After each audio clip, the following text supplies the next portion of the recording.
진짜 나라 망하는 소리가 들립디다. 중국 우리가 중국으로 수출하는 것 중에 반도체가 있잖아요. 수출이 46%나 빠졌어.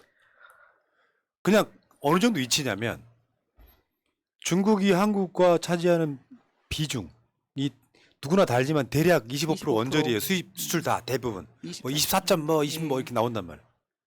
근데 대한민국 수출에서 반도체가 차지하는 비중이 약 15% 정도 돼요. 중국한테 반도체 수출하는 게 46% 빠졌으면 반 빠진 거잖아요.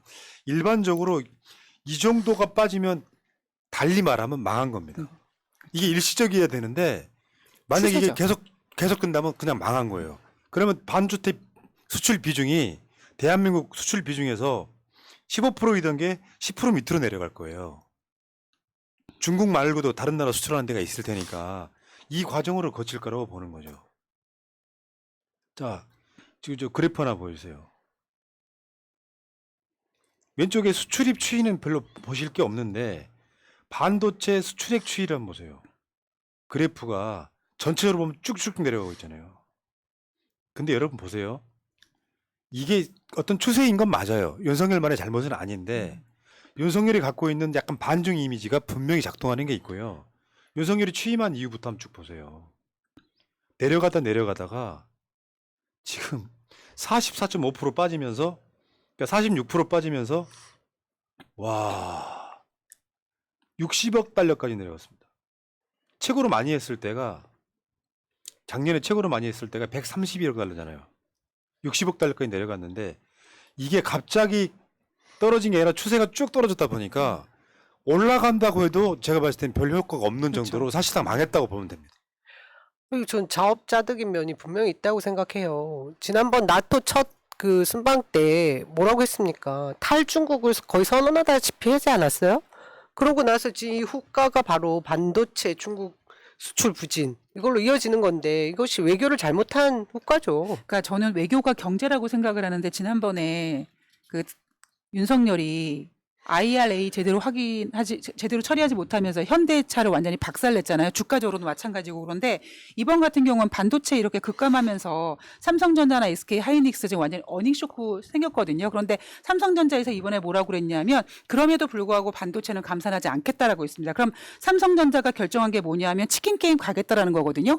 그럼 전반적으로 전 세계적으로 다 이제 반도체 치킨 게임 하게 되면 삼성전자는 어느 정도 선에서 고통을 겪으면서 뭐 회복될 수 있을지 모르겠습니다만 전반적으로 반도체 시장이 더 암울해지는 거죠. 오죽하면 중국 네티즌들이 한국 불매 운동하고 한국 가지 말자 운동하고 있잖아요. 이거 어마어마하게 심각한 건데도 해결책 자체가 없고 뭔가 이렇게 돼야 되는데 그 시진핑하고 만났더니 뭐 한알령이 해제됐다고 거짓말을 했다가 바로 들통났잖아. 이미 좀 더 정확히 말하면 중국은 한알령을 내린 적이 없어. 네. 그냥 중국 사람들이 그냥 불매 운동한 거거든요. 다시 이런 상황이 오는 건데 어쩌려고 저러는지 모르겠습니다. 무역 수지가 지금 11개월 연속 적자. 월간 기준 역대 최대 무역 적자가 지금 발생을 했어요. 1월 달에. 그래프 한번 볼까요? 와, 정말 되게 빡치네. 저게 1년이 아닙니다, 여러분. 한 달이에요, 한 달. 1월 달 한 달. 126억 9천만 원. 그러면서 적자입니다. 얘네들이 있잖아. 기재부 장관이란 놈이 중국이 다시 뭐 하면 뭐라 그랬는데? 중국이 뭐 하면 리오프닝. 네. 리오프닝 하면 이게요. 지지율처럼 추세가 되고 있는 게 그래프로 보이잖아요.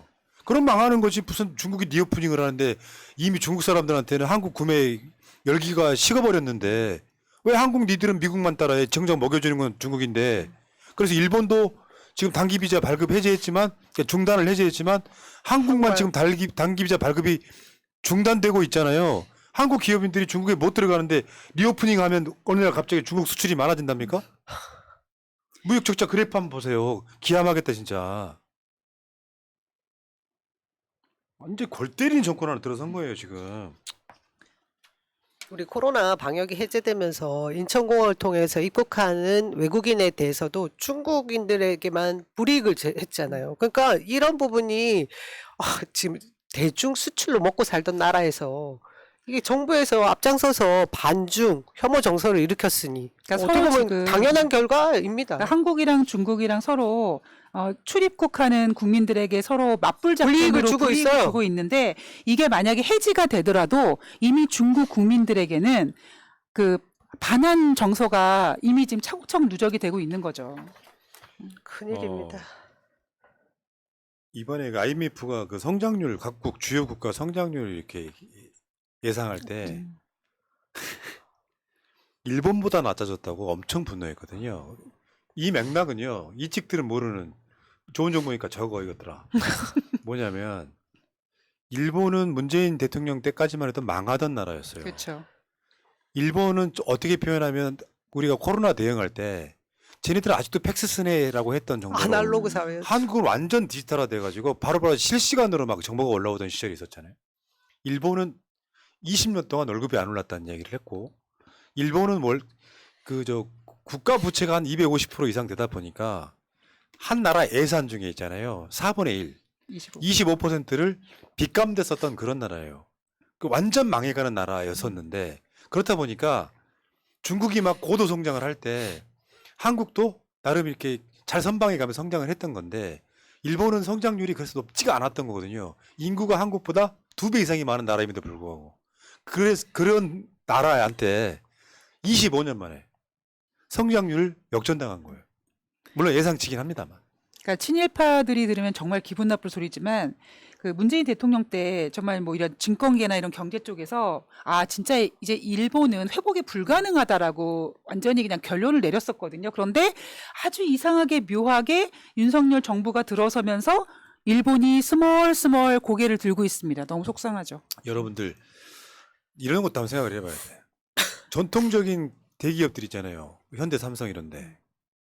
일본도 유명한 회사들 많지. 근데 그 일본 4대 뭐 기업 해가지고 소니라든지 막 그 파나소닉. 또 있죠 자동차 도요타. 도요타 등 해가지고 그 시총이 한국의 주요 기업 시총이 훨씬 더 많아요. 주가 그 정도로 망한 그쵸? 나라란 예, 말이야. 시총. 근데 일본은 어떤 나라냐면은 유니콘 기업이 하나도 없습니다. 그러니까 옛날 영광으로 먹고는 살아요. 근데 올라오는 기업이 없는 거예요. 유니콘 기업이 조금 더 크면 대기업 되는 거거든. 한국 생각해 보세요.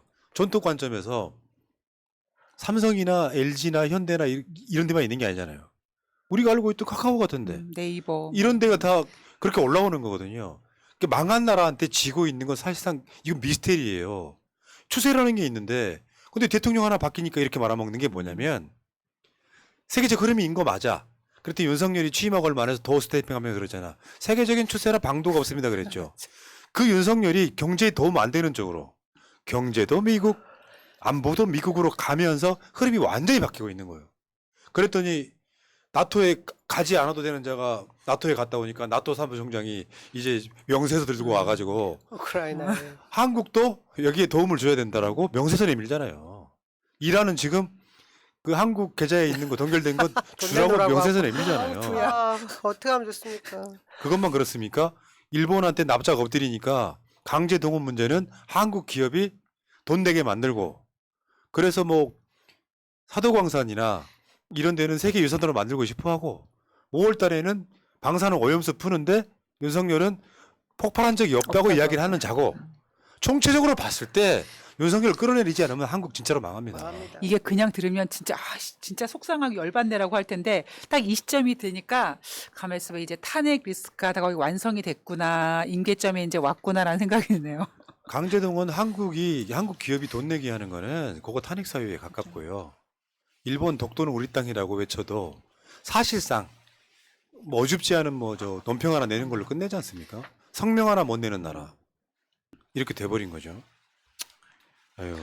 근데 이렇게 진짜 빠른 속도로 말아먹을 수 있을 줄은 몰랐어요. 야, 이것도 대단한 진짜 신공 아닙니까? 자, 줄줄이 내린 경제 성장률 전망 한번 보겠습니다.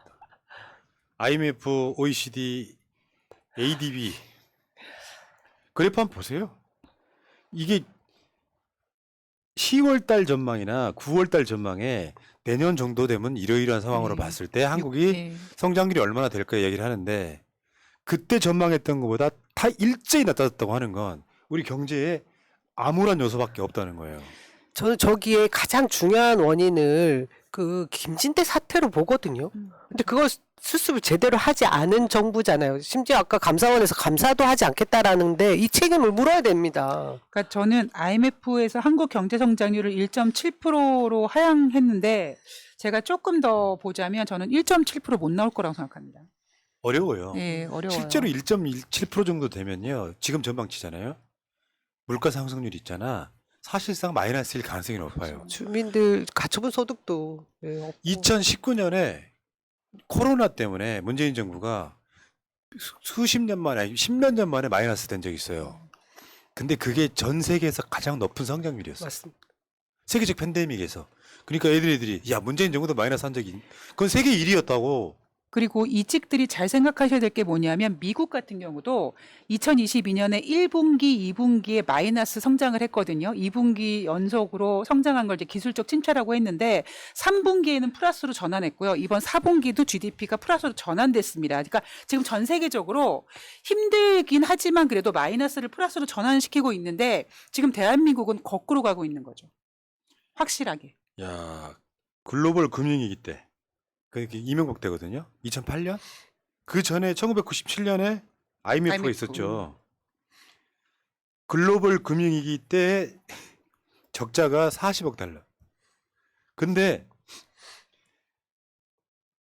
이번에 126억 달러. 이게 무슨 소리냐면요. 나라 망하는 소리죠. 수출로 먹고 산다고 다 알고 있잖아요, 여러분들요. 만 선진국들 중에 성장률만 마이너스 성장 이런 소리 들으면 경제가 국민들이 으쌰으쌰가지고 우리 성장률 높여볼까 합니까? 더 돈을 안 쓰게 되는 더군다나 윤석열은 국민의 반 이상 60% 정도를 적으로 돌려놨잖아요. 윤석열이 잘 못하면 어이구 나라 걱정이네가 되는 게 아니고요. 잘한다 이 새끼야 더 말아먹어라 이 심정이 작동을 그렇죠. 해버린다고. 윤석열은 진짜 아무것도 모르는 것 같아요. 네가 망해먹어서 나라 잘 된다 이 짓들 맛 좀 봐라 이 심정이 작동한다고. 그러니까 시너지도 안 나는 거예요. 김대중 대통령 때는 IMF가 일어나서 사실 김영삼 찍었던 사람들이 미안해서라도 김대중 대통령이 나라 경제 일으켜달라고 굉장히 많은 사람들이 금붙이 갔다가 네. 냈던 거예요. 그게 그렇게 국민적으로 단합시켜가지고 끌고 가도 부족할 판에 아까 좀 전에 보셨잖아요.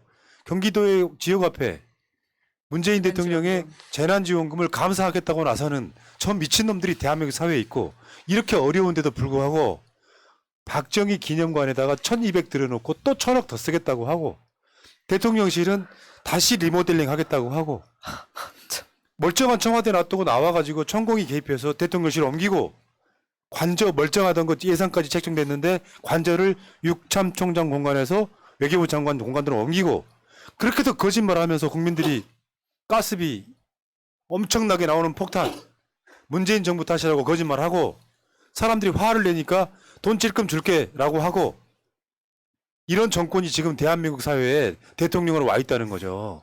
이걸 어떻게 우리가 견딥니까? 지금부터 윤석열을 지지한다는 사람들이 댓글창에도 나타나면 그것에서 인간들이 아닌 거예요. 나라 망하는 소리가 들리는데도 찍소리를 못하면서 아직도 윤석열 대통령 잘한다고. 구미 갔더니 대통령님 멋져요 하는 그 인간들은 뭡니까? 그게 제정신 밖의 사람들이 할 수 있는 이야기예요? 그러니까 해법이 없지 않습니다. 지금이라도 이재명 대표와 여야 그리고 윤석열 정부와 그 긴급 민생경제대책위원회 같은 기구를 만들어서 대책을 마련해야 됩니다. 지금 이 모습 그대로 가면 우리 상반기에 무역적자 500억 불 넘어가면 하반기에 환율 폭등해서 진짜 IMF 올지 모르는 거 아니겠어요? 그러니까 제발 여야 협치 뭐 그 다 떠나서 민생 고 이제 경제 폭발하기 전에 좀 막아낼 수 있는 머리를 맞대야 되는데 하겠습니까? 진짜 큰일입니다. 그런 대책 세울 생각은 전혀 하지 않는 것 같고 정말 해먹을 놀라운 결심만 놈들이에요. 하고 있는 거예요. 정말 놀라운 네. 놈들이에요. 야, 근데요 이 흐름은 뭐 1월 달로 끝나겠지 아니에요. 아니에요. 누적되죠. 지금 1월 달 가스비 2월 달에 또 나오기 시작했는데 2배 더 나왔다 그랬지. 이건 폭탄이 아니고 핵폭탄이라 그랬죠. 그걸로 끝내느냐고요. 4월 달부터 교통비 올라가죠? 계속 올라가고 하는 과정에 지금 수출은 안 돼.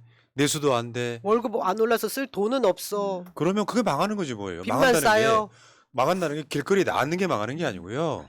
기본적으로 우리가 살아왔던 모습보다 눈에 띄게 내 생활이 나빠졌다면 그건 망한 거잖아요. 그것뿐입니까? 부동산 꽁꽁 얼어붙은 데다 영끌족들 대출 이자 때문에 지금 자, 숨도 쉬기 힘듭니다. 그러니까 결국은 이것은 시작에 불과하다. 예. 그렇죠. 수출이 안 돼서 세금이 덜 걷어지면 또 그럴 거 아니에요. 서민 부담 더 올리려고 할 거고 부자들 세금 깎아줄 거고 기업들이 어려우니 세금 깎아줍시다 할 거고 이런 미친놈들이 대한민국 사회에 있다. 최소한 윤석열 지지한다고 말하는 사람 잘 들으세요. 당신들 때문에 이웃들이 망하고 있습니다.